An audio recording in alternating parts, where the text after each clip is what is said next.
Hello, I'm Paul. I'm Adam. And I'm Ben. And welcome to the Film Busters podcast. The film show with no filters, no prisoners taken, loads of disagreements, but one hell of a love for cinema. If you want to hear three friends ridiculing each other for an hour or so regarding their taste in films, then you have come to the right place. In each episode, one of the team picks a film for us to discuss. It could be anything from a recent cinema release to an all-time classic. So, strap in and get ready to get mad or get vindicated as we guide you through the murky world of being a film geek. If you like what you hear, you can also find us on Twitter and Instagram using @FilmbustersPod. You can also find each of our individual accounts. I'm at Filmbusters Paul. I'm at Filmbusters Adam. And I'm at Filmbusters Ben. If you want to use your eyes instead of your ears, you can also visit the website at filmbusterspod.co.uk. And if busting makes you feel good, you can also support us at patreon.com/filmbusters for exclusive content. Or shoot over and get some groovy merchandise at society6.com/filmbusters. Alright, can we just get on with this now, please? Filmbusters. I'm back, everybody. How are you feeling? I'm feeling fresh as a daisy. I felt fresh after day 2 or 3, and I just kept testing positive, so I could not leave my house. Just keep testing positive. I was completely positive about the whole experience. The whole like time. all those positive reviews that we always get, yeah? Exactly. We never get negative reviews apart from Carl Pilkington. Oh yeah, he didn't like it, did he? That's right. He said we waffled for too long. We did too many segments. Have we ever told the listeners that? We actually took that on board, and we got rid of the news. We got rid of the trailers. So let's give context to this rather than just spurt something out that no one understands what the fuck we're talking about. Adam's that family happens all the time. Adam's family, I know, and it's annoying, so we need to add context to some of the shit we say. Adam's family know Carl Pilkington, and one day... Do all the people in the world know Carl Pilkington, though? I think a fair amount of people know who Carl Pilkington is. Yeah. UK crowds definitely do. But anyway, Ricky Gervais' buddy. And Carl Pilkington was over at Adam's house one day, and for some reason, Adam's dad, I think, maybe recommended that Carl Pilkington should listen to one of our episodes, one of our early episodes, so it would have been absolute shite. No microphones. Yeah. And what did he say, Adam? No scripts. What was the feedback? He said he enjoyed it. He said we had a good chemistry, we're very natural, but overall, we waffled too long. He's like the ultimate waffler. And we had too many segments that didn't really work. Well, I think is what he said. We did listen to what he said. I guess we did. Because I think he listened to one where the news was out of date, for example, the trailers you never heard of. Like, we were just finding any old trailers. So we've streamlined our podcast, basically. Our operation. I do definitely agree that I think it's much better now than it was before. He was. 100%. Yeah, I think I was listening more time to waffle about films rather than about a trailer. Yes, so. I listened back to our Holy Motors episode the other day, and it's just painful hearing our audio compared to Julio and Alex because they're so crisp and we just sound awful. Oh, I think we sound better now. We've moved past that time in our lives. These lovely mics have picked the game up entirely for us. Absolutely. Anyway, good to have you back for 2022, Paul. Thank you. Yes. It's lovely to be back, of course. First time the gang have been back. This is the first normal record in a very long time, isn't it? Yeah. I just want to say that you did a wonderful job without me, and Jamie was a wonderful guest as well. It was all Jamie. Jamie brought the energy to that. That's made that episode a success. It was very personal. If we fire you from the podcast, you'll still have to edit it, Paul. I know. I very much enjoyed editing it because... Especially when you haven't know anything that's going on as well. Yeah, probably. Exactly. And I'd never seen the film, so I watched the film as well. And you might find out in my end of month, because I haven't watched many films this month, so I'll be able to tell you what I thought of RoboCop then. Okay, we're going to hold it on to it. Yeah, let's hold on to it, because there's not long before we do the end of month roundup anyway. And I mean, it's about 3 weeks. Yeah, is it not? It's 2 weeks. Two weeks. And yeah, and it was very nice listening to a fresh episode that I had no idea what you were going to talk about. Yeah, it's like listening as an actual listener, isn't it? When you guys did Suicide Squad and Power Rangers, and I was listening in Scotland, I was like, okay, this is what it's like to be a listener, not have a clue what's going to be said. Did you prefer being a listener, or did you prefer being a podcaster? This is a great break to be a listener for a little while and just hear the flow. It's nice not to hear me. Every time I listen back to an episode, I always hate a lot of the things that I say. I always hate my own voice. That's why I don't listen back. Well, we know that, Adam. You never listen back. Even when I'm not on it, I don't listen to them. He's a great fan. You know, the worst. But what, are you excited to be here for the 1987 run? This is our 1987 round. Yes, 1987. And I dropped my pick last episode. Hard Ticket took us Hawaii. By surprise. You dropped your suitcases, you picked up your sunglasses, and you put us on a plane. I surprised you guys, right? Yes. Hard Ticket to Hawaii. Now tell us, what did you know about it before you knew that you had to pick a film from 1987? Had you heard of it, or did it only come up because you were looking at 87 films? All I know was I saw it on that person's profile as their number one film of all time, added it to my watch list. I have no idea what it was about. I knew it was some kind of cheesy 80s action film. I did not know what to expect. And then it just turned up when I put 1987 as a filter on the watch list. Okay. Is that how you do it? Yeah, okay. And that's it. That's how the story starts.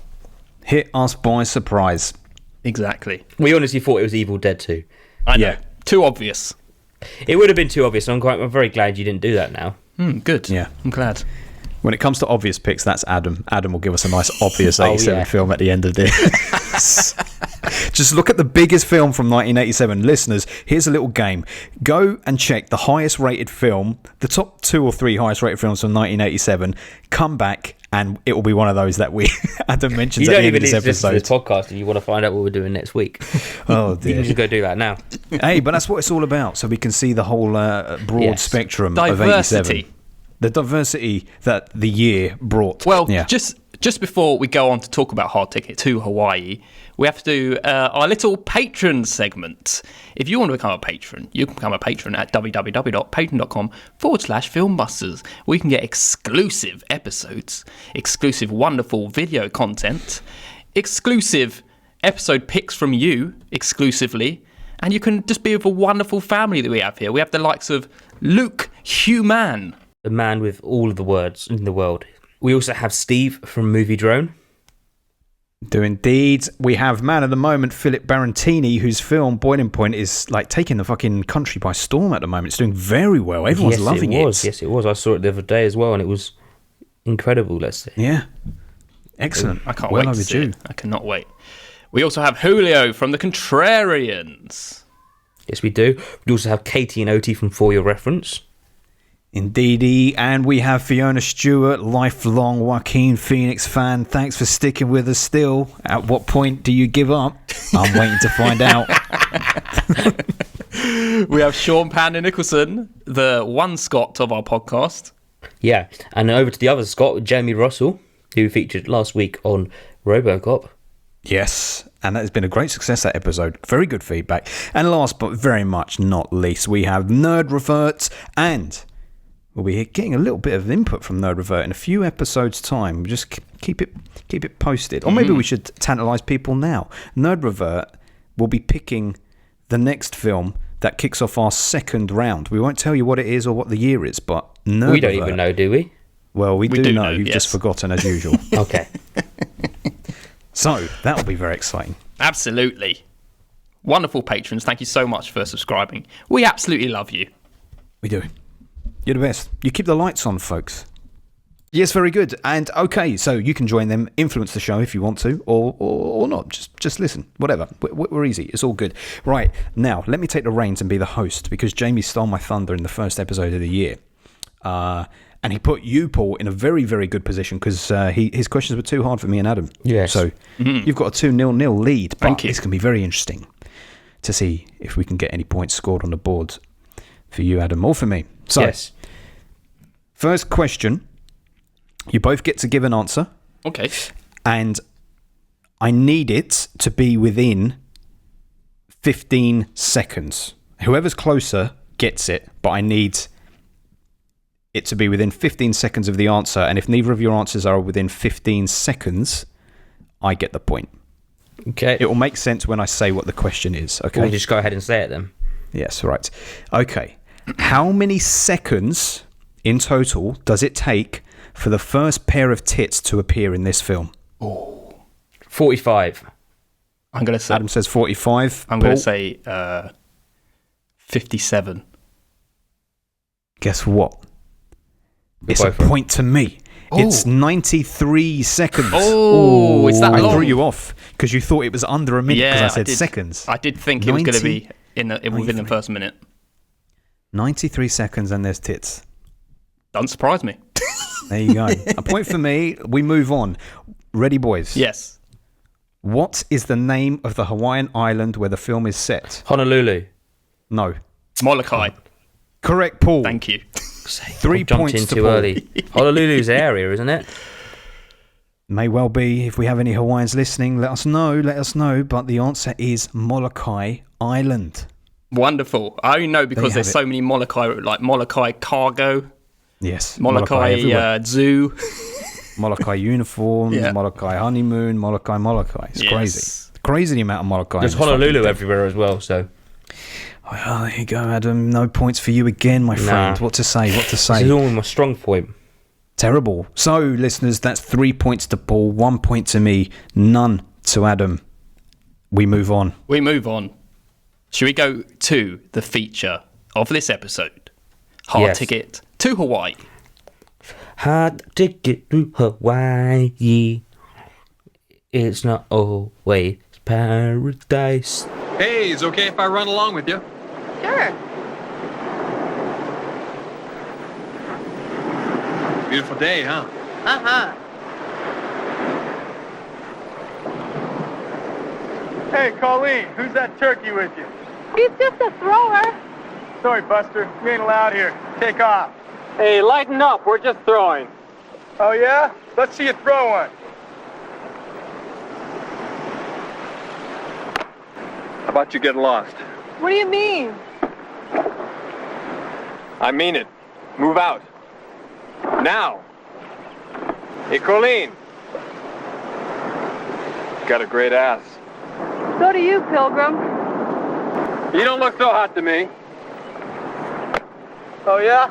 See if you can catch this. Hey. Now, let's have it. This is for the Molokai cops.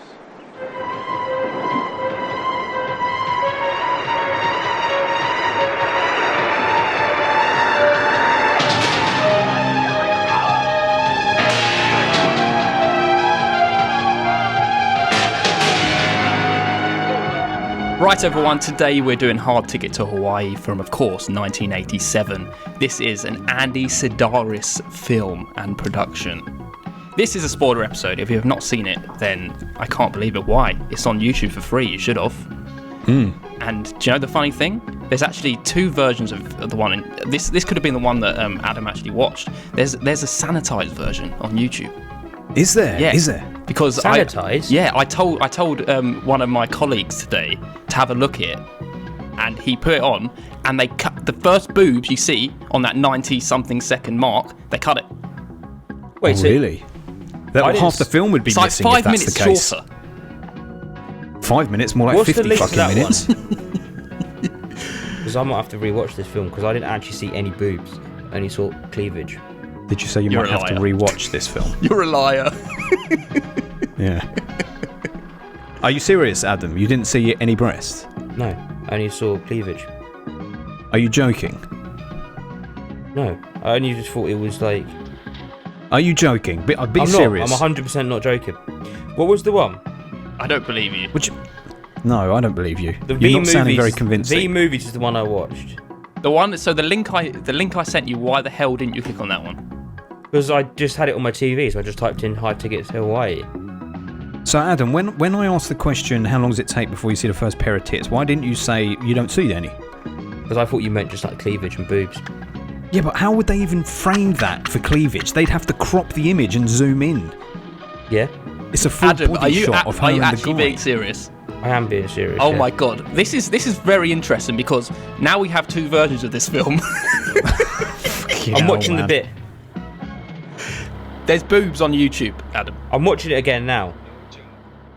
No, I didn't see that bit. They didn't show the bit where she took her towel off. Okay, everyone, this is going to be very interesting. Adam has seen the sanitized version. It's like we've lined this up because this is someone watching a sanitized version of the film and me and Ben watching an unsanitized version of the film. So we can make it work. We can make it work, but I don't think Adam's rating is going to be exactly correct to what it should be. I was going to say, one of my points was, for a film that calls itself Boobs, Bums and whatever, they were actually... like there's no boobs. It never even got not called that boobs. over the top. It was Bombs, with... Bullets and Babes. Oh, yeah, that's true. I thought it was Boobs, Bombs and Babes, or something like that. Oh, wow. Adam. That's mental. We made a joke just before this episode that Adam watched the wrong film, and he's watched the wrong film. Paul, what else is meant to be in this? What else is removed? There's like violence removed from it as well. I don't No, know. there was loads of violence and stuff. It was just... You just had no breasts. Yeah. This is wild stuff. Adam, the bit where they get in the jacuzzi, right, and they're checking out the diamonds, you did not see that. No, they didn't put that bit in the film. Oh my god, man! Well, no, hang on, he's lying. He said they didn't put that bit in the film. How would he even know? Why No, would they say said what the bit. They said, "Oh, I do my best thinking in the jacuzzi," Yeah. and then it just cuts to the next bit. Oh my god! Why? Wow. You of all people will be gutted that you didn't watch the other version. I mean, I can see enough boobies outside this film. Yes. All right. Well, let's. You'll get some of my points are just going to go over your fucking head. Yes. Because some of my points will be like, well, that makes no. What? That you're wrong. Go ahead. This is well. Before we do that, Adam, do you want to do a plot summary? Oh yes. I guess. I don't know if I can think It's a right 3-minute long film for Adam. There's 4 minutes difference in the running times of the films. This is wild stuff. Yes. So basically, I guess it's kind of like these DEA agents go to Hawaii to investigate diamonds, isn't it? But not drugs. But This is your plot summary. You they tell go us. to Hawaii to take down this drug lord who's running Hawaii, and they get involved. And there's like diamonds involved. There's some boobs involved. Apparently, I didn't see that part. There's some explosions. There's a snake, and it all happens on Hawaii. Yes, that's right. Not just a snake. Oh my god! It's such a crucial part of this film. You know. God, man.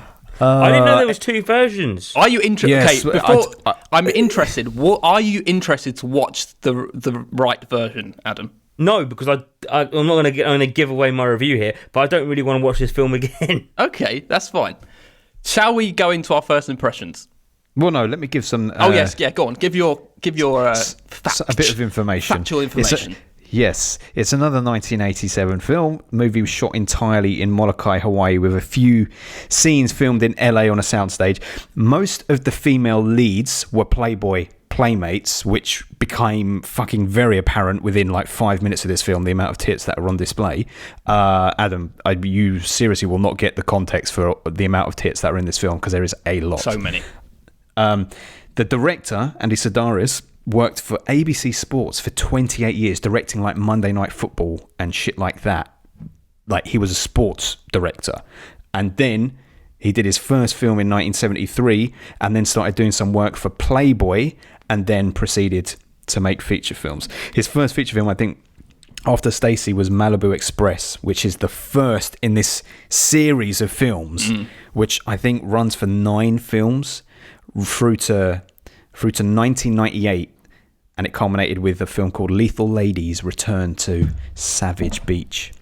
And he also makes a cameo in this film as the sleazy TV journalist, director, promoter, who makes very rapey jokes. Oh yes, not even rapey jokes. He just tried to rape a woman, and she actually says it. Fine. Yeah, you tried to rape me fine. last night. That's just fine. You tried to rape me. Oh, that was yesterday. Okay, all right. This is very much 87. When trying to promote the film, the trailer was rejected because the board who were reviewing it thought that the blow-up doll being exploded was actually a woman being killed on screen for the trailer. They thought it was a woman dying because it looked so realistic to them, apparently. And finally, Donna Spear, who was one of the Playboy playmates, who plays Donna, admitted that she was intoxicated throughout the duration of the filming and is therefore very embarrassed by her performance. But apparently the director, Sedaris, stuck by her, casting her in some of his follow-up films, and she credits him with helping her get sober. Indeed.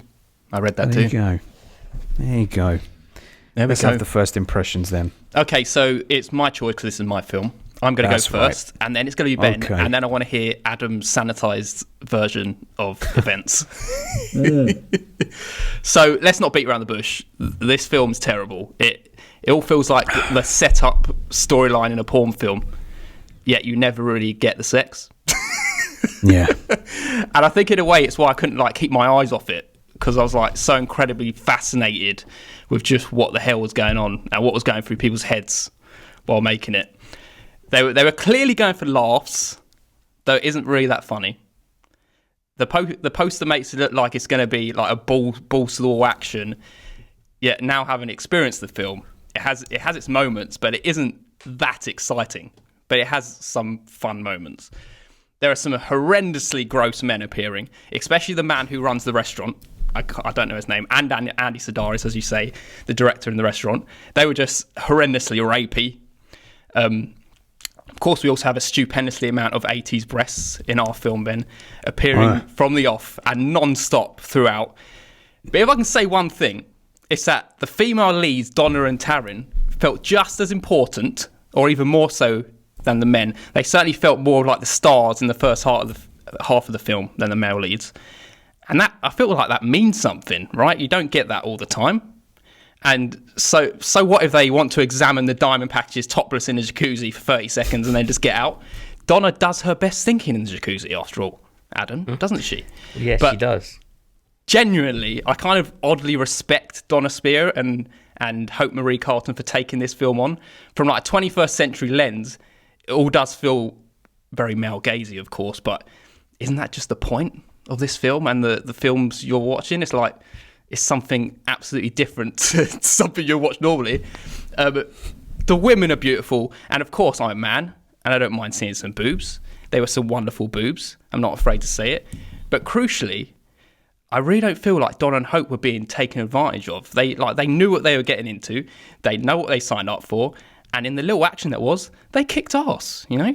They were presented as strong, capable characters who were body confident, and despite their nakedness, it all just felt quite innocent most of the time, oddly. It didn't offend me like Spring Breakers did when they're doing those crass things. It isn't overly crass, apart from the rapey men, or excessively sexual like Handmaiden, which I know Adam likes, but I really don't like. But for the record, I did hate the little sex scene that we did get between Rowdy and Donna, because that was cringe as fuck. But I'm also happy that no one went out of their way to rip the clothes off anyone, during torture and fight scenes. It was all kind of of their own accord, regardless of how dumb it was.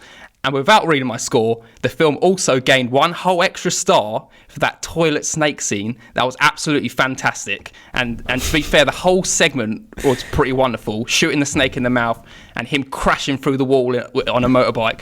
That was just fucking great stuff. But ultimately, it's terrible. It is. But I kind of liked it. I kind of respect it. Stupidity. But crucially, it's terrible. Did it give you an entirely new star a la Letterboxd rating, or just moved it up a number? Like a half a star or a full star? I'm going with a number out of 10. It went up. Okay. Fucking hell. Yeah. All right. Are you ready for mine? Yeah, go on. Yep. It's just one sentence. Go on. This is probably Donald Trump's favourite movie of all time. Fantastic. Yeah, I get that. Yep. Yeah. Okay, shall I go for mine? Yeah. I mean, there are. I thought you were going to say something else at least. I don't know. There are some parts of this film that are fun, but they wear thin very quickly, and they get lost within everything else that's bad in this film. I actually wrote down a little thing. It said it feels like Michael Bay in the 80s if he had no money.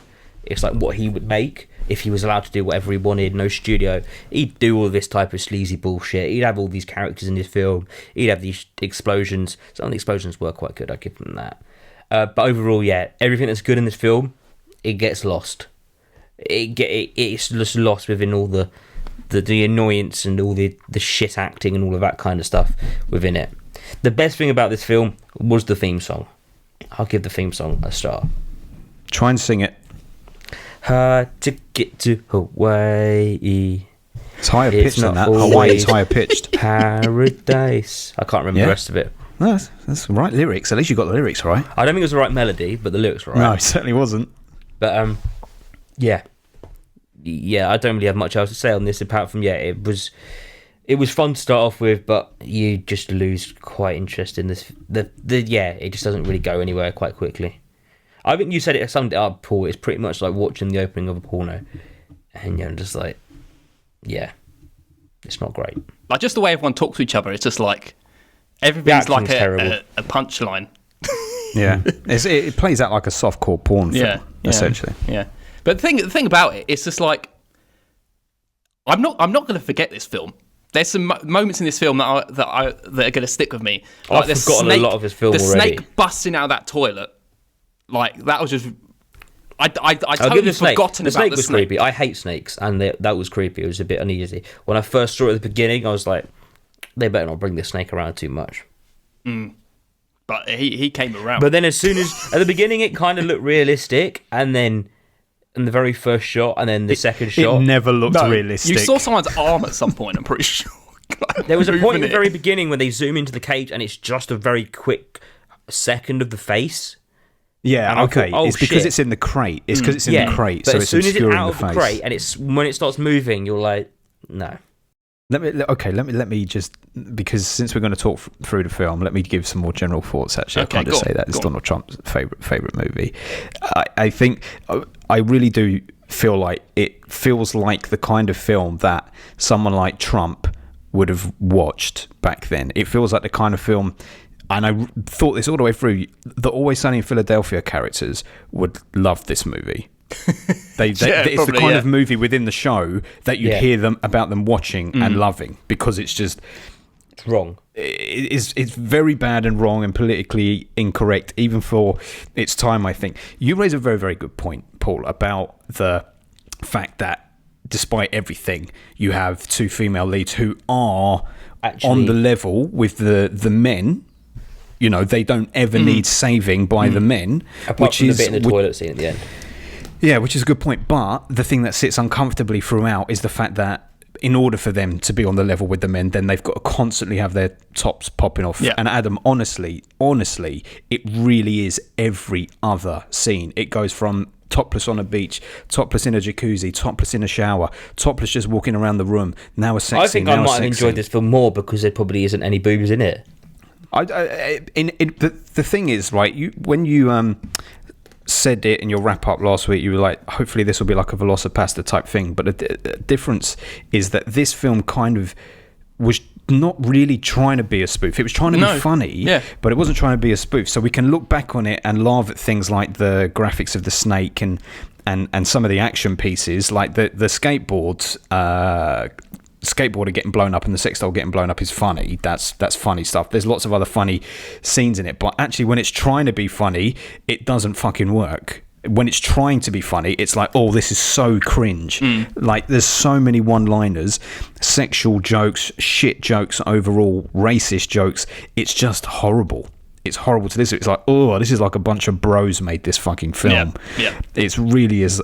And I got really bored, I got to say. It The is last boring. half hour, I was super I would have bored. not watched this film again just to see the version that you went. I was like, I was struggling. To be honest, when it first opened up, I was like, God damn it, can I turn this film off? And then it kind of got a little bit better, like it got a bit tolerable to start off with. It was okay. And then it just, after about 20 minutes, we went, nah, this is just not any good anymore. I honestly think if the snake wasn't a pervading thing throughout this film, it would have nothing for you to care about, because without the snake, I just kept wanting that snake to appear. Just the whole thing with the snake was like, you got the toxic snake. Was it toxic snake? Toxic snake, wasn't it? Infected by cancer-suffering rats. Yes. This doesn't even make sense. That's the bit that feels like B-movie. Yeah, no, that is funny. It's that funny. works. I laughed at that. That's funny. Yeah. The film would have been better if it was more snake, but it wasn't that great. That's why I thought that end segment was so fantastic. Just as that little snapshot, just sort of you have this whole altercation between drug dealers and DEA agents, and then suddenly when you think, oh, it's all over, a fucking snake bursts out of a toilet. I know, but that was good. But then they offset it immediately by having him go just when you thought it was safe to pee, and it's like, this isn't. That's not funny, it's man. Terrible. That isn't. It's so just terrible. Not. It's such bad. It's lazy, and it's like, I would say, who laughed at that? Because you do not deserve to live in this world if you think something like that is funny. It's just. Yeah. There was a line I remember. It's like, I think it was the bit when they said my wife used to cut the grass naked. Yeah, but exactly. And then he was it's like, just what you throwing do? in dad jokes for no reason. It's like, I married her for the money, and it's like, no, that's just, and they laughed themselves so hard at it in a cringy way. It was just like, no. So should we run through this film? Yes. Kind of.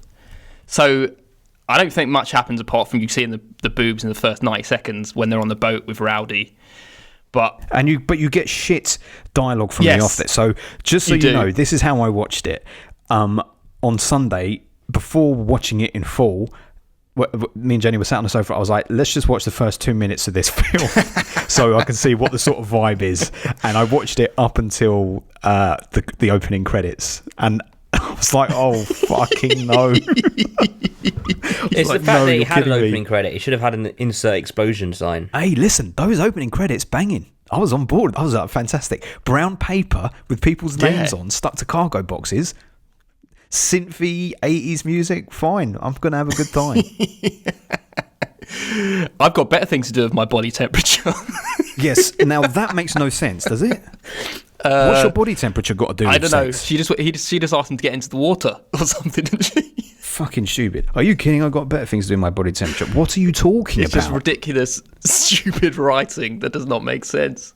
I couldn't follow what the situation was. Obviously, I now know that this is the second film, so something happened beforehand with some of these characters. I don't know and if it felt it does. That way. I don't know if it does, because they treat Malibu Express as if it's a film. It's a film poster on a wall.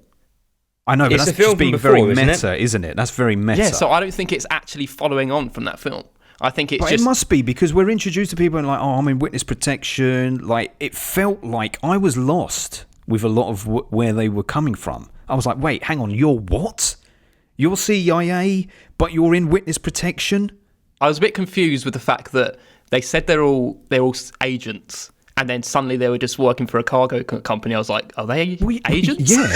Are they undercover agents doing that? Who the fuck is this guy Why are who they runs the delivering warehouse? snakes? I know, taking honeymooning couples off to fucking beaches and shit like that. I've got to say, like, the whole snake exchange where there's randomly two snakes is enjoyable to an extent. That was enjoyable. I was having a good time with that. I was. You've got I was the like, this is toxic good. snake. Yes, and the live snake, and it's like, okay, I'm down for that. I'm ready to have a good time with that. By the way, the bit before the opening credits, when those two, the Molokai, I don't know what they are, county marshals, pull up on the beach, and then they get caught in that trap and shot by the shotgun guy. That guy, Shades, I think he's called, who shoots them. They do such an unflattering angle up his nose. And it looks, I swear to God, it's loaded with cocaine. I swear that actor must have been coked up to the nines. I think there was a lot of cocaine going around in this film. Me. It's the only way this film kind of makes sense that they filmed it and thought it was good. I don't know, but at the same time, it's like Andy Sedaris is trying to get Donna, like, sober. No, not in this film. Yeah, but she was drunk. She was drunk throughout the process of this film. It's Through like, this why would film, Andy, yeah. I guess they could just be fucking around. Then after this, he's like, "Let me get you sober." Yeah, I mean, like it's if you viewed this, the only way you could really view this very kindly is if this had been made as a softcore porn film, and it was like, oh shit, there's this porn film, but actually it has this kind of wacky plot around it. But the fact that it's presenting itself as a film, cheesy or otherwise, to play out like this is very cringe, because the dialogue belongs in a porn film. Yeah. It doesn't belong in any sort of narrative. The director should have just go in and direct porn. He's obviously a horny little bastard. Well, I think he did for Playboy. I think he did softcore stuff for Playboy before making this film. Well, he should They have must have stuck doing started that. somewhere to get onto this. But when we get Adam's favourite bit, they go take the snake and they have his favourite song, which is Hard Ticket to Hawaii. Exactly. Rendition, Adam? Hard to get to Hawaii. Next verse. It's not always pleasant in paradise, isn't it? It's not paradise all the time, so Yeah, it's not paradise all the time. All of the time. It sounded like Toto should have sung it. I mean, it is fucking mental, right? Because Paul, what you say is bang on, mate. And this is the most interesting thing about this film: the fact that you have these two leads who are attractive leads. They get their tits out constantly. However, they are these two women who are kicking ass throughout. And they feel like a uniform. They're these two blondes, massive perms. They got these sleeveless vests, and they're in that Jeep. They're fucking high-fiving in that Jeep, talking about getting buff. It's like, fuck, that should have been 80s men, typically, in their like sleeveless vests and shorts after they come back from the gym. But these two women instead. But it's like, fuck, you undermine the situation so much by having to have them take their tops off constantly. In order for, it's like, oh well, no one's actually interested in this. They're only going to be watching because they want to wait till the next time you take your top off. But the thing is, a same 80s film in this era would have the woman as the damsel in distress being saved by the man, and she'd get her boobs out as well. Well, that's true. But then this felt much more... Yes, it's a little bit more if there's been one scene, yes, it's constant. Alongside all the rape jokes and sex jokes, that's what sits particularly uncomfortable. But they land on this island, and there's a random exchange where they're going to pay off some drug dealers with a helicopter or something. The helicopter, and it lands on the island. Remote control helicopter or the big helicopter? Yes, the remote control helicopter that's got the diamonds in it. Yeah. And Donna and I always forget her name. Taryn. Taryn, yeah. Donna and Taryn come across the helicopter. It's quite funny the way they react to a helicopter, like they've never seen a little helicopter before. I know. And they're like, oh no, it's landing. It's coming like, this way. It's right in front of you, so of course it is. But also, hang on, what was the guy doing? So the guy who's dressed up like a fucking magician on the boat flies the helicopter to land on the beach. What was the intention? So I'm guessing, so that's Mr. Chang, isn't it, that's on the boat? He's like the overall boss. And I think the idea is that he's paying them off without having to be there to pay them off. The guy called the fat Chinese guy and the guy with next to him are being paid off. Yeah, because they're obviously stooges who are picking up the diamonds for Mr. Romero. That's right. And they just don't get there in time. Donna and Taryn So instead we get this ridiculous like throwing samurai star fight. Throwing stars, yes. On the beach is like, what the fuck, man? And I'm still trying to work out at that point, like, what are these women? Who are they? Who do they work for? At no point, even now having seen it, do I really understand their motivation, exactly what they were, who they were working for. Just about. But they go straight in. They get straight in. They're fighting. They're DEA agents. They're fighting. DEA, that's it. DEA, not CIA. They're strong women. That's a positive for this film. There is an argument for it. I'd like to. I would like to hear from women on that point. If we get past the fact that this film's terrible, and just focus on, is there any positive light in this film? I would say that's a positive. They're at least I'll tell you what it does do in some way. It passes the Bechdel test, which is that whole thing of, is there a scene of two women talking about something other than men? And the answer is yes. They just happen to have their tops off the entire time. Exactly.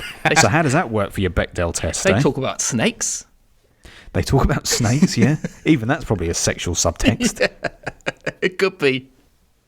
I mean, that's Andy Sidari's big cobra he has in his pants. Yeah, it's got loose again.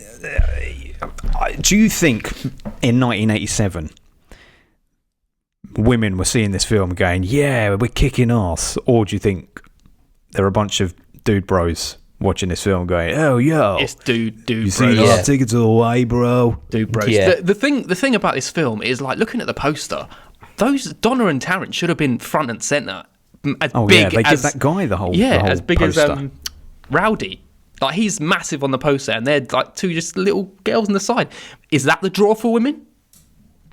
Well, I think there is eye candy for women in those guys, so it probably does work for them in that way. It's like, if you don't want to come and identify with the women, you might enjoy the eye candy for you.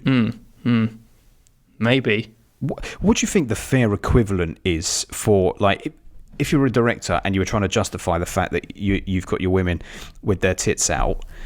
What's the fair male equivalent? Because Magic for a male, Mike. it's dick or nothing. Magic Mike doing the dancing like that. Yeah, well, I haven't seen Magic Mike. What do they show?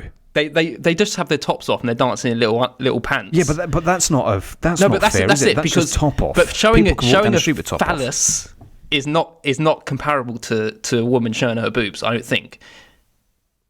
So it's an arse for a man, really. Maybe an arse. Maybe. Yeah. Yeah. Anyway, speaking of, the next scene is them, as you said, getting into a jacuzzi for 60 seconds Yes. to discuss the diamond situation. A scene Adam did not see. They basically. in some ways, I was actually almost quite glad they didn't show it. I thought, okay, then they're not going to be properly sleazy with this film. I really don't They're know. just going to say it and not go through with it. But To be obviously- quite fair, I think that having this odd amount of women taking their tops off kind of added an element of like. obviously, I like boobs, right? That is an enjoyable factor. I don't like the film because they're showing boobs all the time, but it adds a surrealness, like what the fuck am I watching, kind of thing. So that kind of added an enjoyable element. I had it definitely that gives more to regardless, talk bro. about. Yeah. I'm glad that I watched the version with this in, because the version without I can imagine breasts it's would have been so like, boring. what's the point? But equally, I've never in my life, and I mean, apart from when I was maybe 12, when I see tits in a movie, it does nothing for me, because it's like, well, I'm not 14. Of course. Yeah. It just doesn't. When I see them, I'm like, this is Do you annoying. reckon if you watched Like- this film when you were like 16, 17, you think it was fantastic? Well, possibly, but I was very cultured at that age, sir. Okay. I don't know. still You could boobs. ever watch this film and be like, "This is fantastic." I mean, some people. I mean, that guy had his number. Yeah, great. Can you films I've still ever seen. remember whose letterbox that was, Paul? I can't remember. I have no idea. Name and shame that fucker. I have no idea. Well, I have maybe no not idea. do that. Everything's No, entitled to don't their know. opinion in film. But we just done basically a whole episode based on this guy's favourite film, and we're not even going to let him know about it. I'm still so glad we did this film.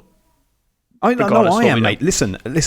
Whatever we're doing, I'm glad. This is an experience, regardless of what the final score ends up being at the end. There is, I sometimes think, merit in talking about the films that provoke a low rating over some of the middling 6s and 7s. Also, there is that whole argument for this film. It is like the guy's funded it himself. He's gone out and he's had the time of his life filming this film. The actors probably think they're having fun. Everyone's kind of do they? The fucking not all the lead was drunk all the way through it, probably because she was traumatized by having to do it. Oh, maybe a case there. Maybe take that part. I don't back. know. I don't know, Ben, because she ended up going on doing 15 more with him. I know, but I'd be interested to know if she kept her clothes on for those. Of course, she ones. didn't. Yeah, but maybe she felt exploited. Apparently, for the next film afterwards, he had a car on standby in case you wanted to go to an AA meeting. Yeah, well, look, mate, that is a fucking addiction. That's not just I was drunk a little bit. That's an addiction. So essentially, you're using someone in the midst of an addiction and saying, just make sure you keep getting your top off for the cameras. Yeah, people are going to love this film. You're going to be a star. Just keep taking your top off. But she still respects the. But this is the husband and wife, like Andy Sidaris' wife as well. She pays so much tribute to them for looking after her at this time. Yes, She's getting fucking paid, mate. She's got more money than us. You know she has. But that also helps probably fund not now, addiction. mate. Maybe not. Probably not now. I bet she's on fucking hard times. Don't even Google it. It will be a sad tale. I'm She sure. must do some signings somewhere at a porno convention. Probably. We're very crass in this episode and very. It's a very demeaning. crass film, mate. This You film's just saw getting the to us. unedited It's It's version. not making a us- crass film, according to Adam. It's getting us very down and putting down on women. This film and their boobies. Well, We're look, just anyway, treating let's them for their let's boobs move rather away than from for our sexual acting. politics Yes. and move on to racial politics. The next scene is the two guys doing martial arts on a yacht, and the one guy starts doing Chinese man impressions, which Yes. was uncomfortable on top of fucking uncomfortable. Yes. I was gonna let the bit pass where they go "Hoo," because it's just a noise that martial artists make, but then they did start but then doing he the did the voice. voice. Yes.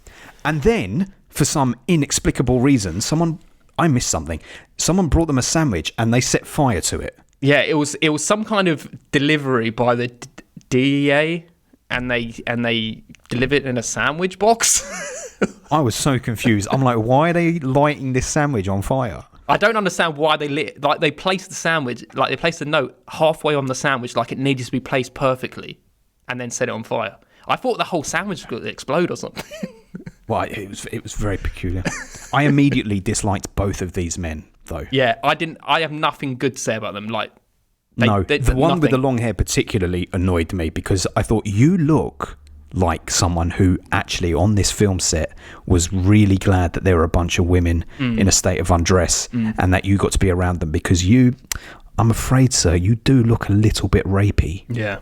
The only people I respect in this film are Donna and Taryn, the actors.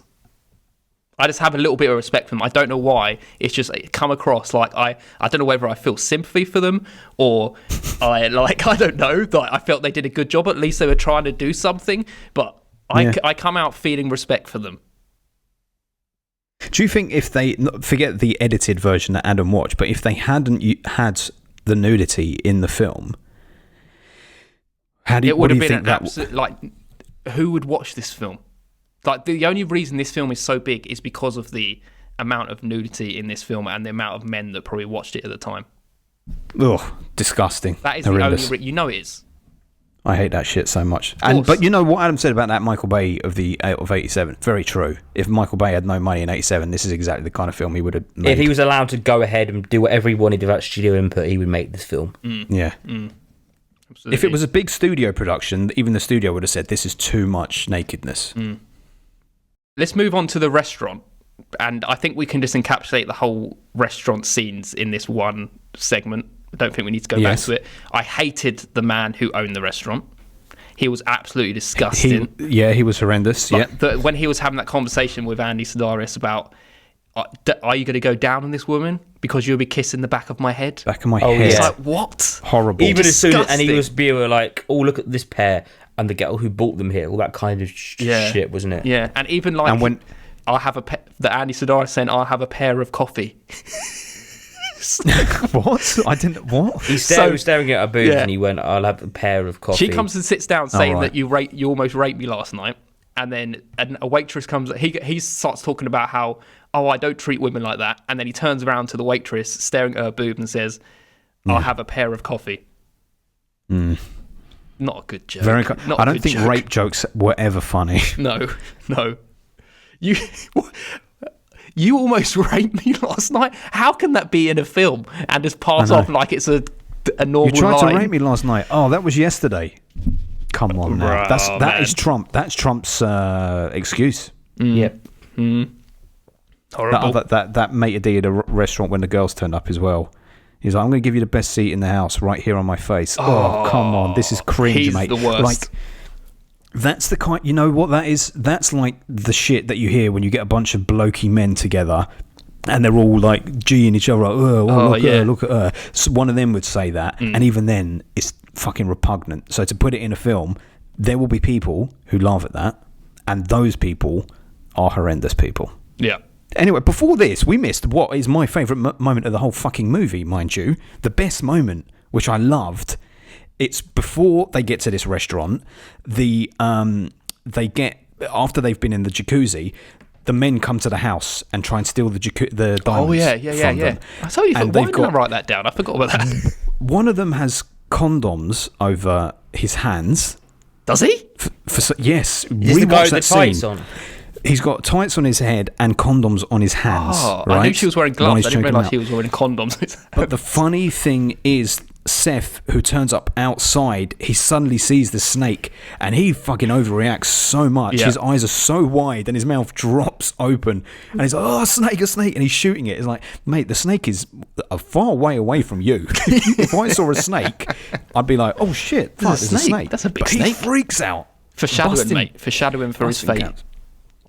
And then Donna or Taryn, one of them, because I don't know which one is which, they both look the fucking same to me, puts a bullet in Seth's face, which ends up just being a graze in the restaurant scene. Yeah, that's good. That was good. Look, she's a good shot as well. Respect to her. That was clever filmmaking because they have him like react as if he's been hit and raise his hand at the same time. So when he moves his hand, his face is fucking covered in blood. Very clever, just simple filmmaking technique there. Respect. Donna made the shot. Good. Well done, Donna. Well done, Donna. Taryn is the one who's not actually a DEA agent. I don't know why. Right, she's the one in witness protection. Okay, is that what she was? Okay, right. But happens to still know Enjoy. everything a DEA agent would. Yeah. I don't get the what's going on. You're not meant to get it. I was very confused. I've got to say, for a film that's so shit, I was very confused by what was going on. Taryn was the one who is obsessed with James Bond and orders the vodka martini. Oh God, yeah. What the fuck was that? Yeah, this is quite funny. This is the thing, right? These films have obviously like spun off of James Bond, which was massive in the 60s. And it has this element of this hyper-sexed man who's always sleeping with all the women who are in bikinis. But it's just taken that and spun it and made the women action heroes. Yeah, but just took their tops off. It's like taken that idea and just sexualized it that little bit more for that kind of audience, I feel. And that's why they're referencing James Bond so much. Not that it's a good idea. No, it just made me wish I was watching a James Bond film instead. Yes.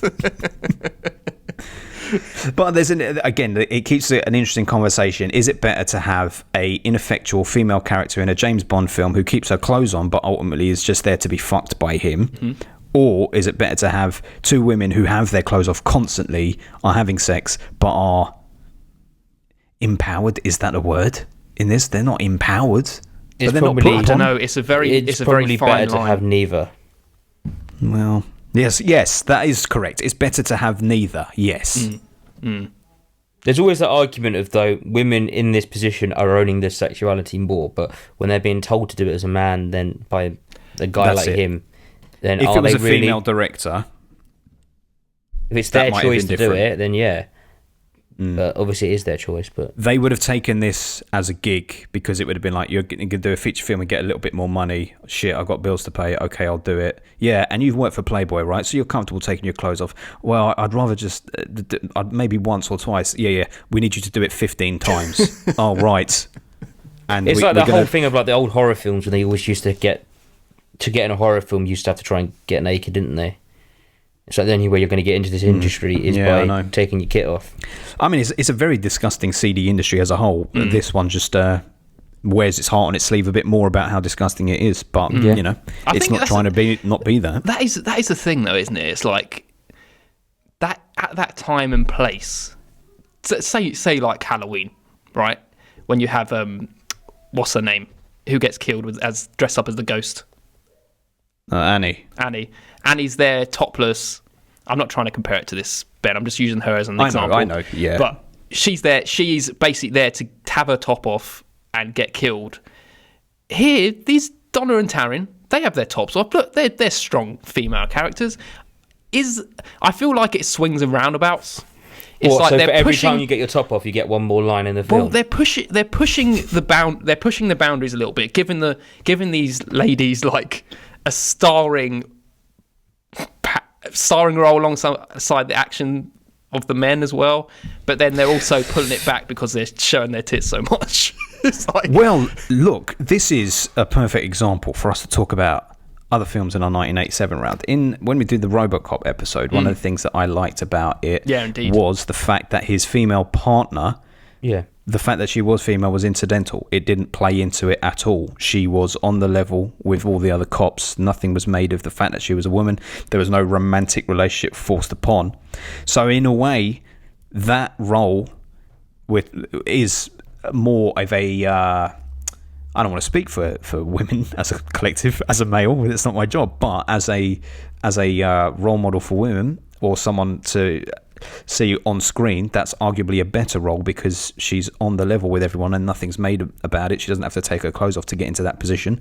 Yeah, and also that locker room scene in RoboCop as well, where they're taking their tops off. There's nothing lingering. It's just they're just in the room with all the males and. Exactly. No one like paid attention Luke to Human it. said in his thing, this film is just male gaze. It's like, this is what men want to watch. Yeah, you can package it up however you want. It's for men. Absolutely. It's Playboy playmates in a film where they keep taking their clothes off. Yeah. Let's not pretend. Anyway, where are we? I've lost track of where we are. I discussed the film, haven't we? Really? There's some weird bit where some sportsman comes to the bar or something. I didn't really get who he was. Then I think we could skip over that. Nothing really happens. They have a drawn out kissing scene on a beach. Yeah, Taryn lots of and sexy the sportsman stuff on the beach. And then we get the guys turning up, and this is where the guy's skateboarding up the street, right? Yes, that's funny, man. He must be smoking some heavy doobies. That line was terrible, but that part was funny. I mean, that was funny. When I saw him doing that on the skateboard, I was like, well, who is this guy? I know. Why are you doing this? Is what handstands? I want. Like, you want this level of weird. But the whole logic of why he was doing that was weird. It was like, okay, let me skate past them on my hands, then I'll get into the Jeep. Scouting it out, or I don't know. But why on your hands? I don't know. It's been really, like, you can't see over the car. They can't see your face. Fucking mental. And then he gets into the Jeep where the guy has a sex doll in it. And then carries the sex doll? Yeah. And I'm like, why is the sex doll even in here? The only reason I can imagine it's there is to hide his gun as he's skating towards them again. Yeah. But they'll be like, why the old sex doll? I know. Of all things, surely there's something Did you else. watch this film with Jenny again? No. No, I don't think she was probably not interested after the first 2 minutes, Jenny right? had no fucking interest in watching this. Of course. That just says it all, really. Yeah. I think the thing about this film is, like, it is slightly fascinating just seeing it is. like Absolutely. what the fuck were people, why the fuck were they holding a sex doll? What were they thinking during filming this scene? Like, don't forget to hold the sex doll. Is the only thing that makes sense. But this was the 80s. Yeah. I mean, it's all worth it for them just to blow that sex doll up. Yes, I'm very glad that the sex doll got blew up, as well as the dude who got hit by the car. Yes. It got blew up, otherwise it would have just been deflated. Yeah. I mean, now that I think about it, it actually does make sense for it to have been a sex doll, because his gun was big. So what you need is something that is very big but very light that you can cover up a massive gun with. And actually, and maybe blow-up doll, so like disorientating that it would distract the men. It's very true. Very true. If a man came skating at you down the street with a sex doll in his hands, you would look away. You wouldn't want to look at him, would you? It's like, oh, so don't look at him. Probably works. What a weirdo. Yeah. Fucking hell, man. Oh man. And then it's curtain-tailed with the skateboard got away from me. Yeah. Just rolling down the street. Rolling off down the street.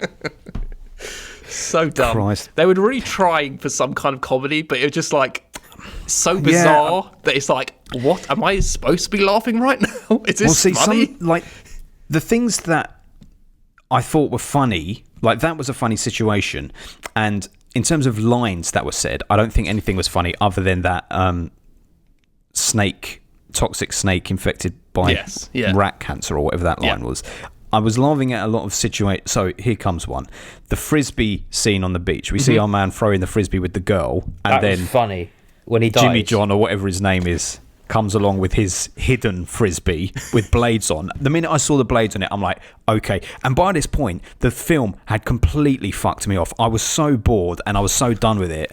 And then he got that razor blade Frisbee out and I was like, okay, this is fucking good. You're just waiting for that was funny. I think I felt exactly the same as you. I was like, how long have I got left of this film? Like, and then, it's very clever. What was great about that whole scene was how they never referred to it as like playing Frisbee. It was throwing, and it's like they're taking their throwing pretty seriously, and then they come along, oh, he's just throwing, oh, let's see you throw. It's like, and why does this sunglasses man give a fuck about Frisbee? Because he's involved in some deep shit.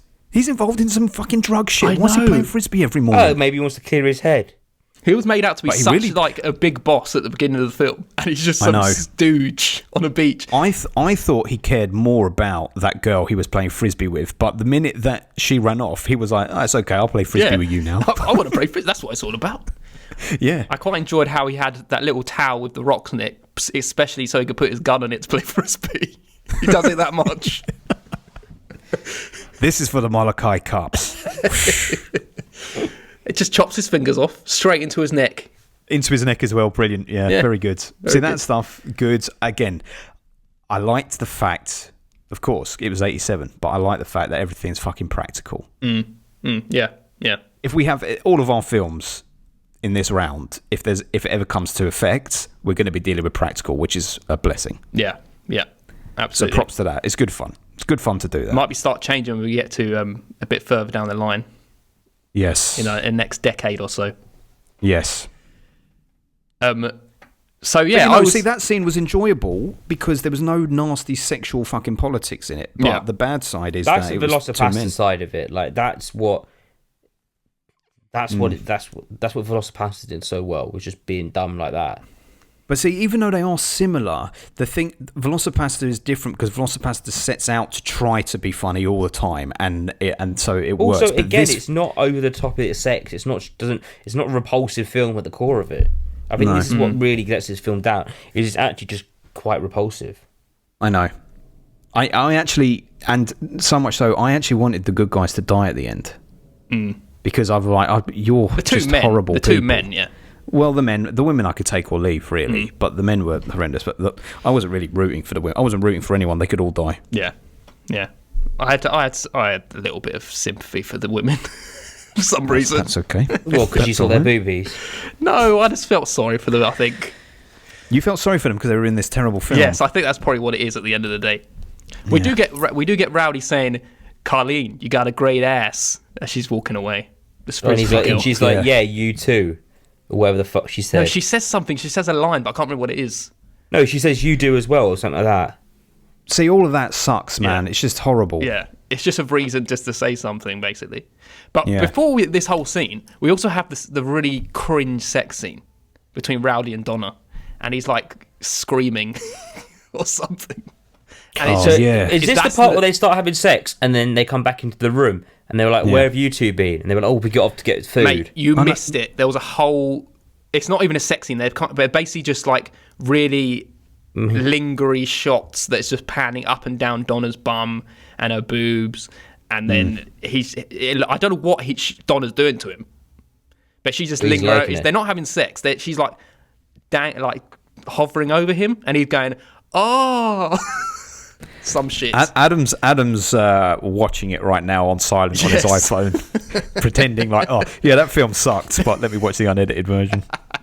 I've got no time to watch any of that film again. This was atrocious anyway, this scene. Steve Price put it on Twitter yesterday, but it's true. It was such a ridiculous fucking line. He says, "One man's dream's another man's lunch." And she goes, "You son of a bitch." That doesn't make any sense. No, because one thing, what is the context of what he's talking about? And why is she acting like she understands what he's talking about? Exactly. I mean, this is why I'm glad that we watched it, because of all this ridiculous stuff. It's fascinating to be able to, like, here's the thing. If we didn't have a podcast and I just watched this and didn't have anyone to talk to about it, this would be just, well, that was a waste of my fucking time. Move on. Yeah. But because we can come and talk about it and share in the terrible, the funny, and the fucking plain If we weren't doing the confusing. podcast, I would have turned this film off. Oh, of course. That's the beauty of these films, though. Yeah. First 60 seconds, you would have done it. Yeah, absolutely. Yeah. And then we lead to our final showdown. Yeah. With Snake up the toilet, which you love so well. Rowdy's doing his shooting. He's a really bad shot. He shoots all the glasses off the balcony. Did you notice that? Yeah. He was only shooting the glasses. Because he's only good at shooting a rocket launcher. They'd worked out how to get those squibs set up on the glass bottle, so they were like, we just need to make the most of this. It's too hard to do it on the wood of the house. And we get... Jesus. So they take everyone out, don't they? They take everyone out, and then, apart from Seth. They forget about Seth. Rowdy blows out the back of the van, and he tries to go after Seth. On a motorbike. Yeah. And then Donna gets back. It is Donna, I think, not Taryn. And she is in her home, and what's his name? Seth? Yeah, Seth appears, and they have a little fight. And this is where Donna runs into the cupboard, and it is the Halloween scene. Yeah, it is, because he breaks down the doors, slats. the shutter doors. Yeah. The slats. And she ends up... What did she end up doing? It's funny you say that. I thought that as well. Yeah. She shoots him with a harpoon from the cupboard. That's right. It's not a wire hanger this time. It's a harpoon. No. and he goes off. It's the last hurrah from the bad guy because he has to have one more jump before he's dead. Yes. But before this, we do get a wonderful scene of a snake bursting out of a toilet. If we hadn't forgotten about the snake, we haven't now because it's back. For some reason, the toilet is flashing. It went into that toilet about like the beginning of the film, didn't it? It climbed down like that weird bin hole cover. It was like a drain, yeah. But yeah, it did have like a bin. It was just a bin lid on the floor that they pretended was a drain, and it easily got kicked off. Mad. But just the snake just somehow kills Seth. It looks like he just bites him on the side of the face and he's dead. Yeah, he does. He bites, and I guess because he's toxic. So he's toxic. That's killing him. And then Rowdy smashes through the wall of the house on his motorbike. Does who shoots the snake? Doesn't Donna shoot the snake? Yes, I think it's Donna. Yeah, because Rowdy's shit at shooting. So yeah, that's right. Donna shoots the snake in the mouth. We saw you with those glass bottles, man. She shoots the snake in the mouth. I enjoyed that. Yes. I thought they were just going to let the snake die out. They said he's so toxic, he'll die got 36 eventually. hours or something like that, wasn't it? That was a red herring. They wanted you to forget about the snake. Oh no! As soon as they said that, the snake is going to come back, they're going to forget about the snake. The snake. I was sorry to see the snake go because, like I said, if the snake wasn't in the film, I don't think I would have given a shit about anything. Yeah, I agree. I was like, man, I'm glad at least you made it to the end, Snakey. What did you think? The snake gets the film its points. Yeah. For me, every time that snake was moving, I was happy to see it. Yeah, I agree. What did you think of the snake coming out of the toilet? It was good. But also by that point in the film, I just couldn't give a shit anymore. That is the main problem. That was the problem. But like this stuff's happening, and you're like, "Oh, this is kind of cool." It's like they brought up the helicopter, and Blood God the helicopter was quite good. It was quite spectacular. But it's like, oh, cool. Like, I don't really care what that means in the grand scheme of things anymore, though. Yeah, it's just like silo scenes. Let's cut that out and just get this film over and done with. It feels like this film is made to be watched in a 10-minute YouTube highlight reel. Like someone could edit this film and say, "This is why you should watch it." The film finished, and after the film had finished, it said there was a 6-minute video, and it was like the best moments of Hard Ticket to Hawaii. And I mean, it's made for that, isn't it? I could have just watched that, to be honest. Yeah, you could watch it, but then you'd go, "Oh shit, man, that looks good. Let me see the whole film." And then you watch the whole film, and you're like, "All right, everything's boring in between." Yeah, that is it. I'm not going to forget about this film because there's those scenes that you could watch in those 6-minute highlight scene. Yeah, are good. Like I enjoyed them. No matter how stupid they are. Because, like I said at the beginning, it's like everything that's good in this film is lost and ruined by the fact that the rest of the film around it is so bad and so. Do you know what the modern day enjoyable. Equivalent? I've just realised what the modern day equivalent of this is, and it's the Sharknado films. Yeah, because they try and be action, particularly the first one. But they also try and be a bit funny, and the jokes never land, and it's poorly acted, and it's shit, but there's something about it that makes you go, "Oh, well, I have to see that, though." But I think the thing that takes it away is the CGI in those films. Yeah. Oh, yeah, most certainly. Absolutely. It's like they've got a small premise of an idea. They have, like... They probably, before they wrote this film, they probably thought, "Oh, let's have a snake bursting out of a toilet, and this happening, and that happening." And they were like, "Okay, we've got these 3 action points. How the fuck can we get like the guy driving upside down on the skateboard?" They're like, "Okay, we need to get that in. We need to get the snake in, and we need to get this in." And how they just fill any shit around it to try and make it happen. This is 100% better than the Sharknado films. And it is because of that. It's because the Sharknado films, they're annoying, first of all, because they're contemporary, so-called beautiful people acting like airheads. Yeah. When you watch something from the 80s, already it's got the 80s on its side. Yeah. It's like, I enjoyed watching people looking like how people looked in the 80s with perms and shit. If this film was made in like the 2000, but exactly the same film made in 2000. Horrendous. Yeah. This is the thing. We've learnt from our mistakes of the past, but it doesn't stop them. It doesn't stop those films from being fascinating for how it ever got away with doing stuff like this. No, you're right. I think that's what's on its side, basically. Yeah, it's not fascinating. And you are never going to watch something like this again, unless you. There's loads of films like this, though. What, like this? That you're going to go out your way to watch something like this? There's so many Adam films. This is the thing. Adam has seen so many films like this. Yes, true. Yeah, and they're all shit, and I don't enjoy any of them. Actually, to be honest, Adam hasn't even watched this, so no, he hasn't actually watched this film. He watched the soft version. This has wrapped this up quick. So Rowdy rocket launches the snake. He blows up. Then they have one more thing to do. They got to go kill Mr. Chang because he's the big bad boss, even though we don't really care about him. Yeah. And Donna takes him out. She gets the last shot. Good job. And there's some fucking stupid line when they say something to him and he goes, in a pig's ass. And he goes, did he say in a pig's ass? Why? I know. No one's saying that anyway. So why is that a line in your film? Do you think that's how British people speak? I know. He's British Chinese Hong Kong or something. No, he's isn't he? from Hong Kong and England, wasn't it? I didn't even realise he was called Mr. Chang. I thought he was called Mr. Jag. So the fact that he was called Mr. Chang is even more offensive. Yes. Mr. Jag would have been funny, man. That would have been quite a funny. Why? Two Jags Prescott. Bam. Because like the car Jaguar, like you expect like a very Because he's English car, fancy. isn't it? Yeah, you expect like an English villain to drive a Jag. And you're like, my Jag. But he gets shot out the window anyway, and they say some line about him falling on the floor or something. I didn't really catch it. Yes, the joke wasn't even worth catching. Yeah. And then the end credits just remind you of all the boobs you've already seen. Yes. They just do the highlight reel of the boobs. That's 2 films in a row from 1987 where someone is shot out of a window. Oh, true. I wonder if Adam's film will have someone being shot out of a window. That was obviously a big thing in 1987, Yeah. shooting people out of windows. So, listeners, for those who are keeping score, the common themes are women in and representation in 1987 and people being shot out of windows. That's what we've detected in 1987 so far.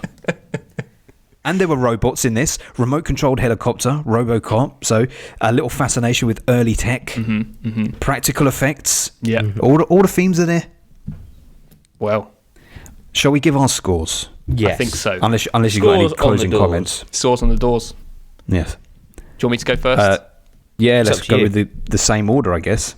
I am giving this a 4 out of 10. Wow. 4 out of 10. Yeah, I'm giving it a 4 out of 10 just for the fact that it is such a bizarre watch. It's clearly terrible. 4's not a good score. Let's get that straight. It's clearly terrible, but I had some bizarre fascination about it. It had some decent, okay bits like the snake, and I don't think I'm ever going to forget some of the scenes from this film. So I'm giving it that 4. It is not as bad as American Psycho 2. No, it's not. But you know what? The funny thing, mate, is I did think, God, Paul likes to start us off with a bad fucking film.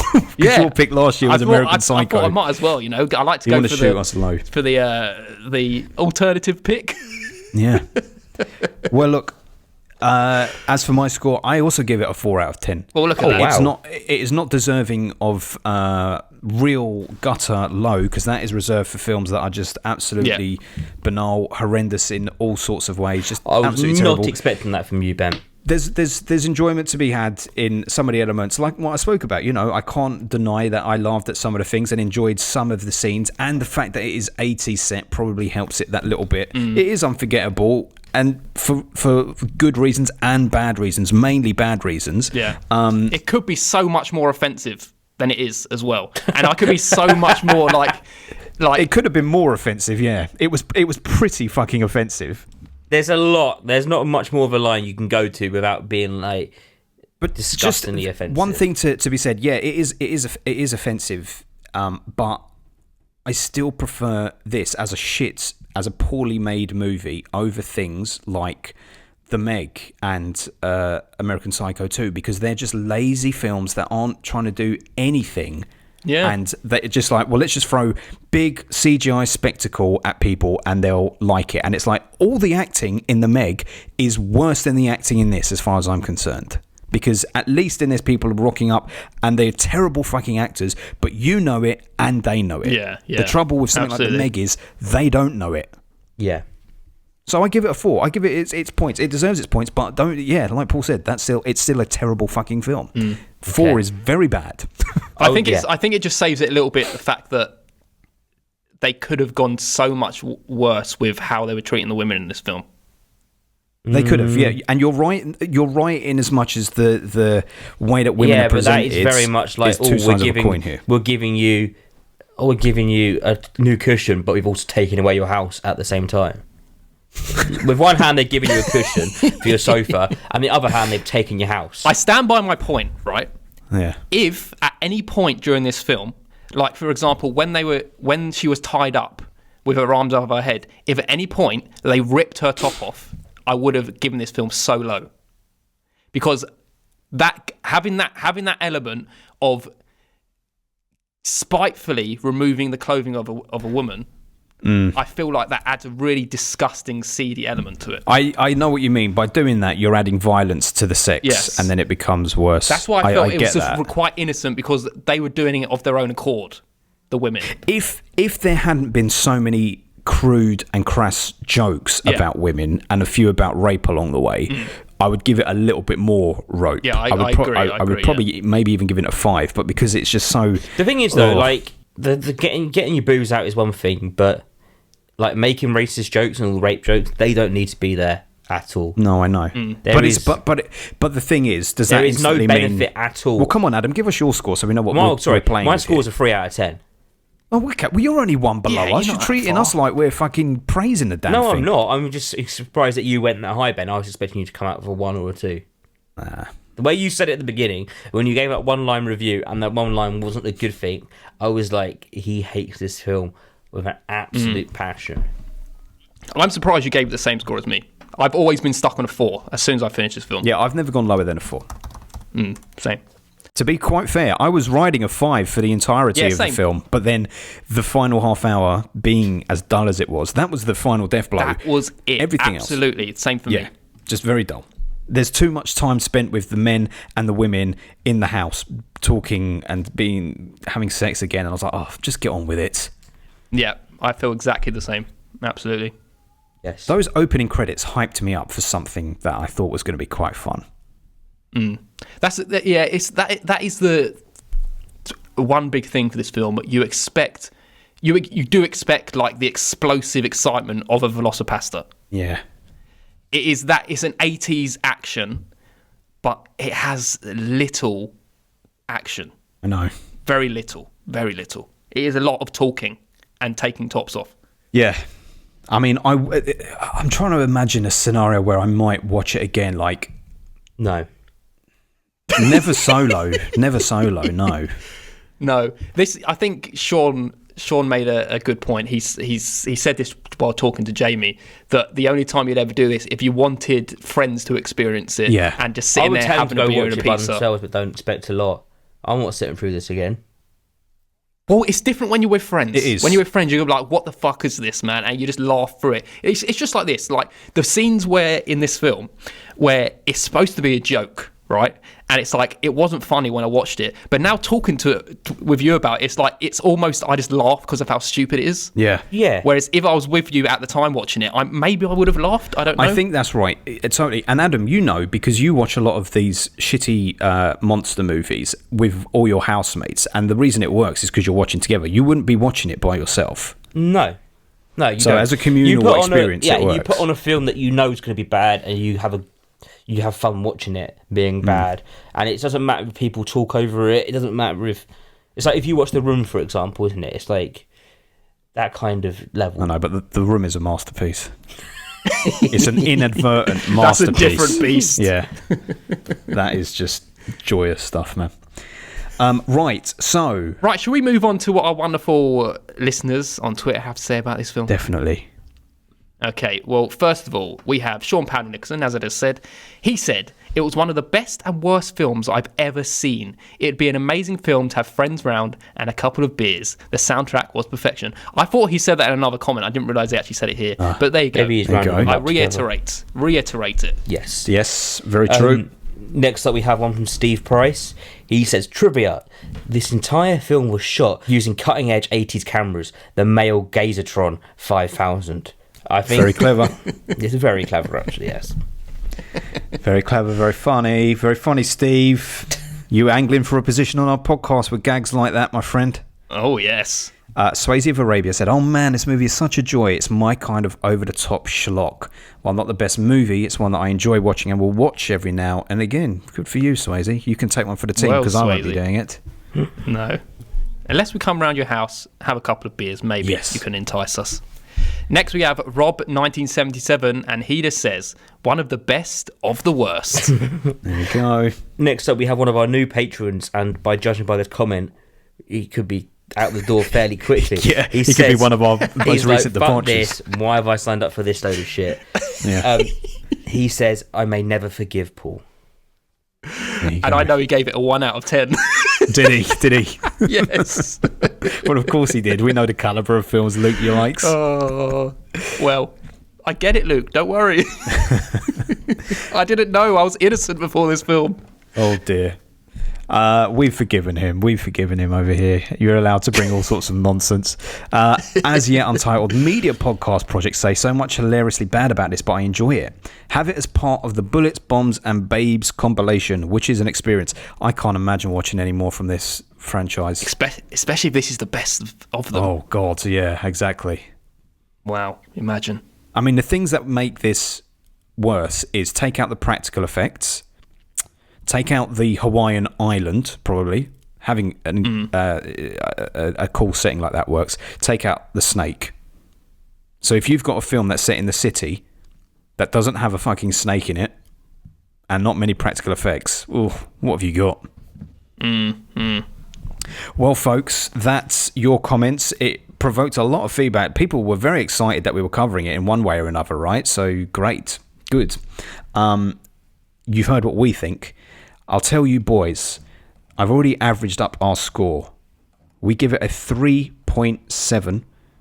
No film has ever got that rating before. Wow, oh my God. This goes, obviously, straight into our bottom 10.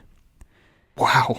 But it actually It is low. It goes into our bottom 5. It goes below the bottom 5. It goes into our bottom 3. It is our third worst film we have covered on the podcast. Wow. Tomb Raider beats it. So Tomb Raider beats it. So from best American to worst. Psycho, so Jesus from best Rules. to worst, it goes in this order. This is from relegation zone to absolute bottom. Green Book, which is one film away from being saved from relegation zone now. Power Rangers, which got reduced because I watched it the other day. In Time, 3 from Hell, Pacific Rim, The Meg, which shouldn't be above, Beyond Reanimator, Tomb Raider, this, The Jesus Rolls, and American Psycho 2. Are you annoyed it's above the Jesus Rolls, Ben? I mean, yes, I am. You and that film, man. I'm Come on more now. annoyed that The Meg is above it, if I'm quite honest. You've got to say, though, that this is so much more memorable than the Jesus Rolls. I think of Jesus Rolls often, mate. No, you don't. I do. I just don't talk about it with any of you lot because you pick on me about it. Because you feel bad. Yeah. I just reflect when I'm lying in bed. You know when you go to bed at night and you're meant to be sleeping, but you're just thinking and your brain won't let you fall asleep. I'm just thinking about Jesus Rolls. I wonder, why did that character say that? I wonder what happened to that character. No. Anyway, what that means, apologies. Apologies. Green Book is not in the 10th spot because by this going in, it got pushed out. So Power Rangers is the one that is one position safe from relegation zone. Green Book moves up and out of the relegation zone. Look at that. Paul has supplied us with 2 of our bottom 3 films. It was the first film of last year, It actually American wasn't. It was Psycho actually 2. Scott. Scott provided Power Rangers. No. I'm Oh, it talking was about the bottom 2 of 3. you, wasn't it? I'm talking about the bottom 3. American Psycho Psycho. 2. I'm proud. And this. I'm proud to say that. That's what I'm all about. We need some more bad films in this. Listen, We need some more I've got bad to say, films in here. We need this some more was bad better. films in here. This was better than Power Rangers. For my money, absolutely. I can't say that for nostalgia reasons. I know Power Rangers is bad, but I just like it for nostalgia. Piss on that fucking film. I watched it the other day. Ugh, I nearly fell into a coma. It was so boring. It's so innocent, though. In comparison. And there's a team, and the females are there. They don't have to take their tops off. I know, but we need to, as we talk about film. All I'm going to say is the paragliding and the parachuting in this film was better than the one in Power Rangers. That was the only thing that was interesting in Power Rangers was them fucking skydiving at the beginning. Because I'm like, why are they doing this? I know. It's so like wow. All their budget went it's on that. really good as well. It's like, how are you getting this skydiving footage in this film?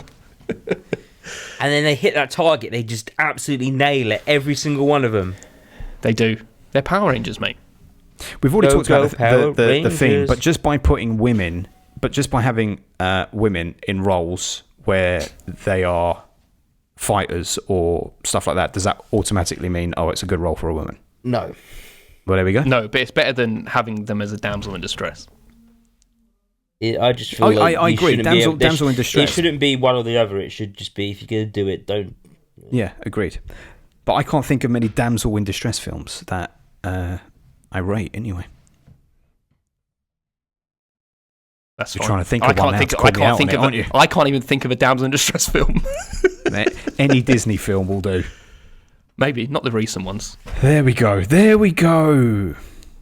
Well, that was fun. That was very fun. Are we enjoying the 1987 journey so far? I'm very much enjoying it. It's good.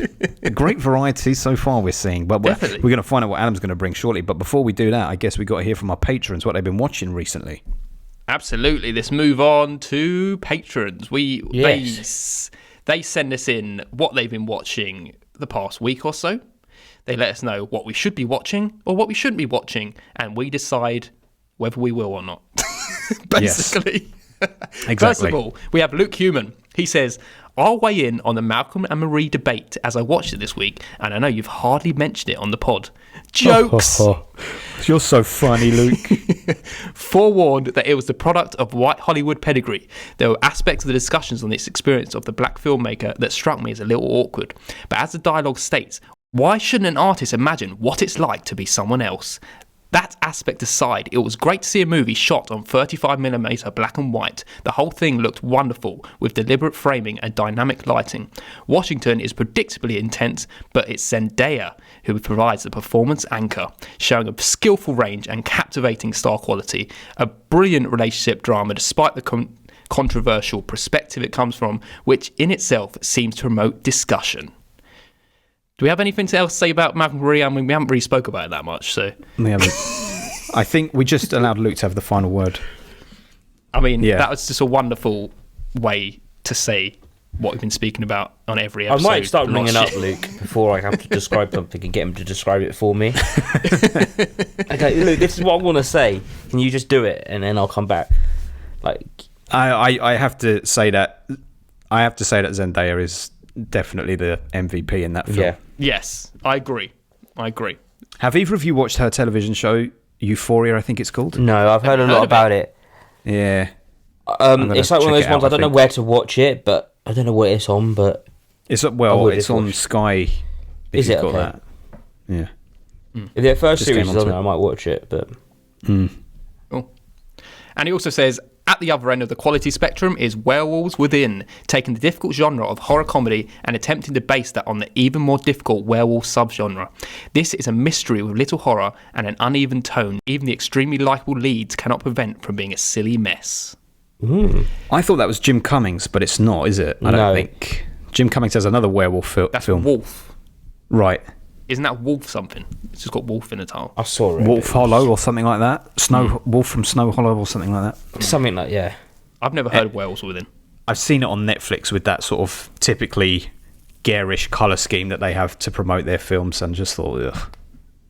And it clearly is yuck. Yes. Yes, Luke knows. Cheers, Luke. I will add neither of those to my watch list then, because I've seen one and the other one looks shit. And you told us it was a silly mess. Yes. Okay.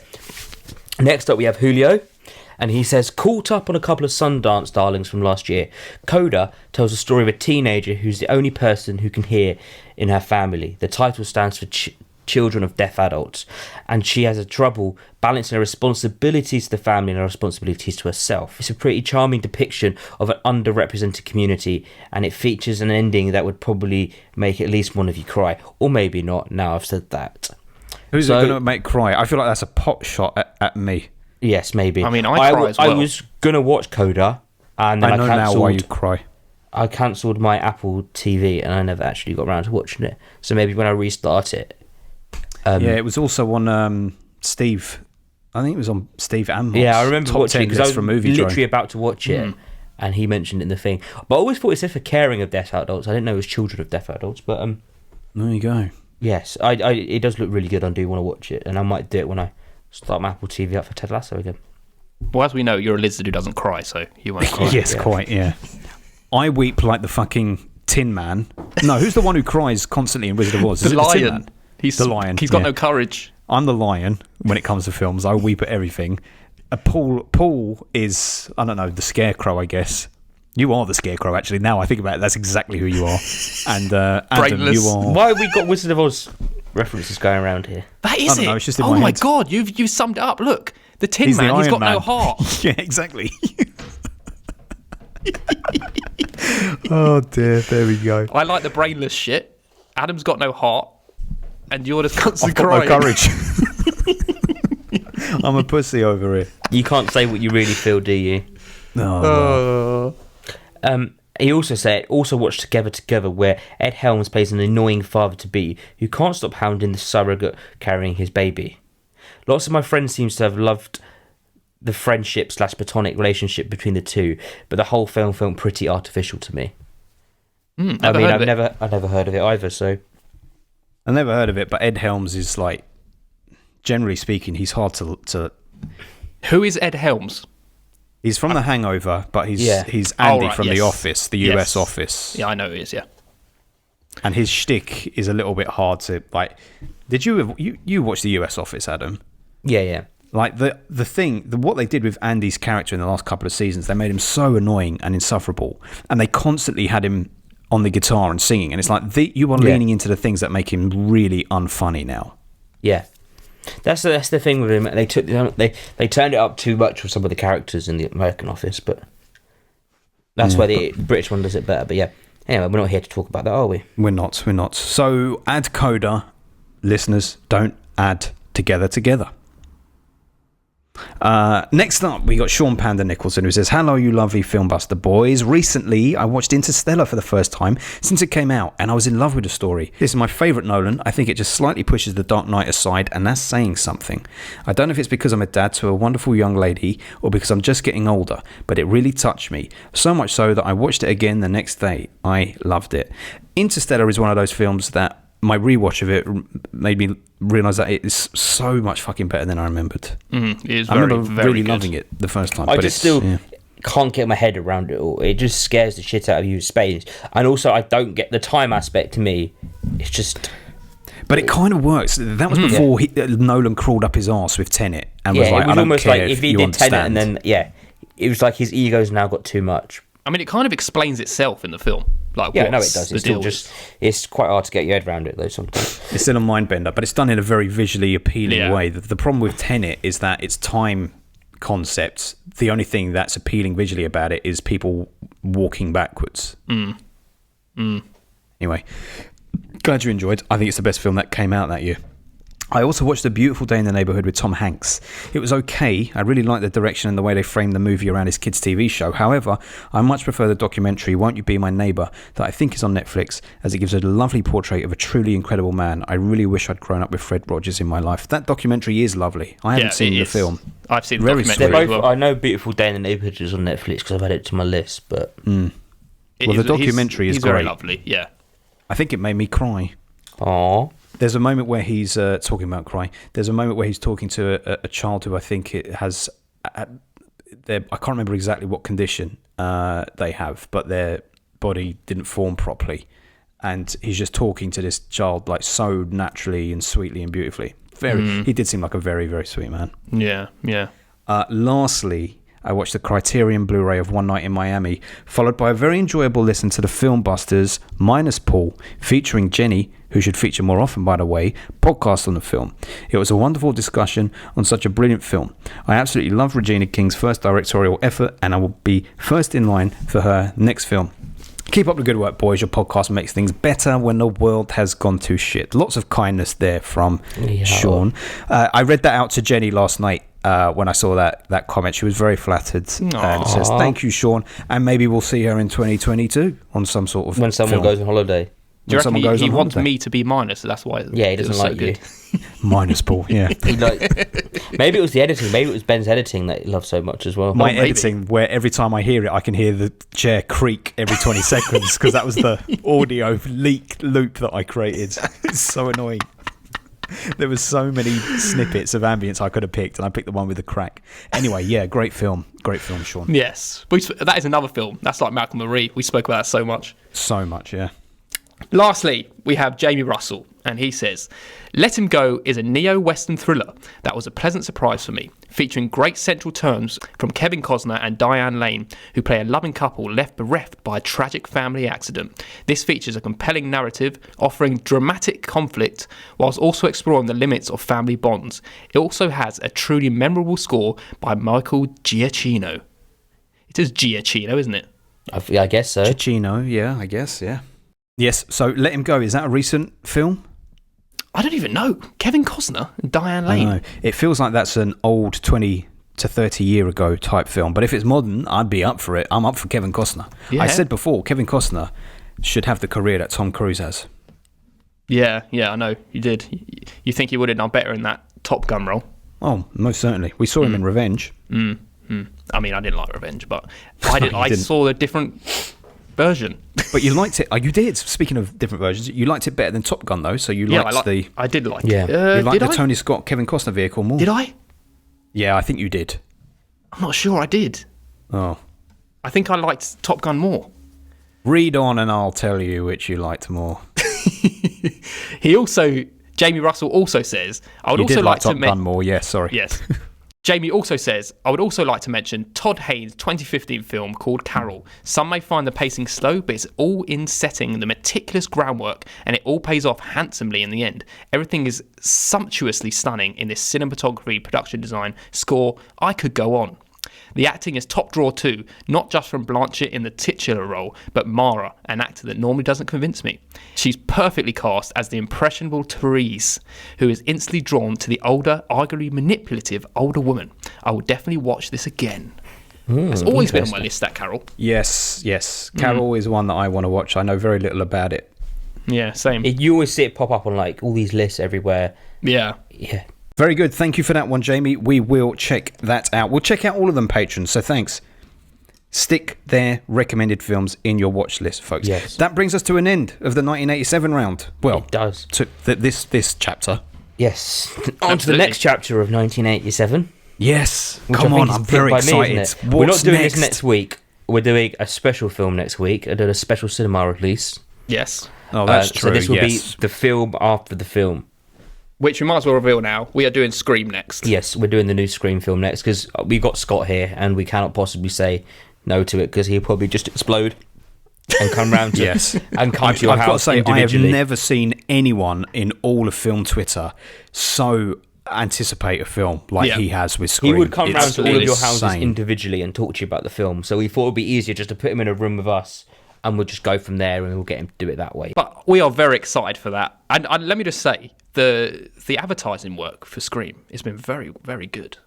It has. Yes. It has been very good. They've been really on the ball with it. Yeah. But I hope they haven't like blown their load too soon and they've just made all that fantastic. Like the film better be fucking good. Yes, I agree. There is, because I agree. think about it, and the new Jackass film is coming out at the beginning of February, and I haven't seen anything for it. All this nostalgic Yeah. shit. We're in the era of nostalgia films. I thought 2021 was like leaving it behind, but no, we have more. Yes. Anyway, shall I tell you what we're going to be watching after Scream? Yes, It is, my please. God. So, I'm keeping it in 1987, obviously. And when Now remember, listeners, we asked you at the beginning of the episodes. Think of the biggest films from '87 you can. Yes. Okay. And let's see. And when I thought of 87, I thought of this film. I'm going to keep it action. I'm going to keep it stupid. But most importantly, one of our old friends is coming back. And this film is Predator. Oh, okay. Okay. Okay. All right. I just, as soon as I saw it, I thought I cannot possibly do this. Not only because I quite enjoy it, but also because my housemate would probably stab me in the face if we did 1987 without touching Predator. Oh, yeah. He 10 out of 10s it, doesn't he? Yeah, Do you know, he I don't- watches it about 5 times a year. I don't know Predator as well as I should. I haven't watched Predator in ages. I've Same. seen it a couple of times, but I don't feel like I really know it very well. So I'm looking forward to watching this. Yeah. I'm very, same. yeah. So, yeah, I thought we just have to do Predator. It's kind of the 80s summed up in a film, I think. I think watching that is going to bump Arnie up. Oh, no, it won't because I've already seen it. I was going to say it's going to bump him up in my stats Yes. even more so. Very good. Well, listeners, Look forward to continuing that. in 87, third action film, which kind of puts me into a corner for the fourth one. Ooh. because you know I won't like to do 4 action films in a row. Oh, yes. So we shall see what that means. So, listeners, thanks. And journey with us into 1987. Perfect. In the episode after next, because we're doing The episode after next. We're going 2022. That minor caveat. Tales Busters.